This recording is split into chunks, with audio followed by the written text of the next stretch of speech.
ચીને ભારત સાથેની સરહદ અંગેની સમજૂતીનું ઉલ્લંઘન કર્યું. અમેરિકામાં જયશંકરનો નવો ધડાકો. ભારતના વિદેશ મંત્રી એસ જયશંકરે કહ્યું કે ચીને ભારત સાથેના સરહદ કરારનું ઉલ્લંઘન કર્યું છે. આ રીતે સતત તણાવની અસર સ્વાભાવિક રીતે જ સંબંધ પર પડશે. Carnegie endowment for international peace think ટેન્કમાં એક પ્રશ્નના જવાબમાં જયશંકરે કહ્યું કે ચીન સાથેના ભારતના સંબંધોને લઈને મને લાગે છે કે આ એક લાંબી કહાની છે, પરંતુ ટૂંક સમયમાં કહું તો સરહદ પર શાંતિ અને સ્થિરતા જાળવવા માટે કરારો થયા હતા, પરંતુ ચીને તે કરારોનું ઉલ્લંઘન કર્યું. જયશંકરે કહ્યું કે જ્યાં સુધી ફ્રન્ટલાઇન તહેનાતી મુદ્દે ધ્યાન નહીં આપવામાં આવે ત્યાં સુધી તણાવની સ્થિતિ યથાવત રહેશે.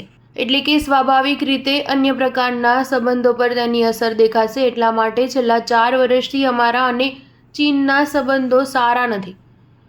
ઉલ્લેખનીય છે કે જૂન 2020માં ગલવાન ખીણમાં થયેલી અથડામણ બાદ બંને દેશો વચ્ચેના સંબંધો ખૂબ જ વાયરલ થઈ ગયા હતા. ભારતનું કહેવું આવ્યું છે કે જ્યાં સુધી સરહદી વિસ્તારોમાં શાંતિ નહીં થાય ત્યાં સુધી ચીન સાથે તેના સંબંધો સામાન્ય નહીં થઈ શકે. બંને પક્ષોએ મડાગાંઠ ઉકેલવા માટે અત્યાર સુધીમાં કોર્પ્સ કમાન્ડર સ્તરની 21 રાઉન્ડ બેઠકો યોજી છે. ભારત પીપલ્સ લિબરેશન આર્મી પર ડેપસાંગ અને ડેમચોક વિસ્તારમાંથી પીછેહટ કરવા બદલ દબાણ કરી રહ્યું છે. બંને પક્ષોએ ફેબ્રુઆરીમાં ઉચ્ચ સ્તરીય સૈન્ય વાટાઘાટોનો છેલ્લો રાઉન્ડ યોજ્યો છે. સ્ટાર ન્યૂઝ 7 હંમેશા સચ્ચાઈની સાથે.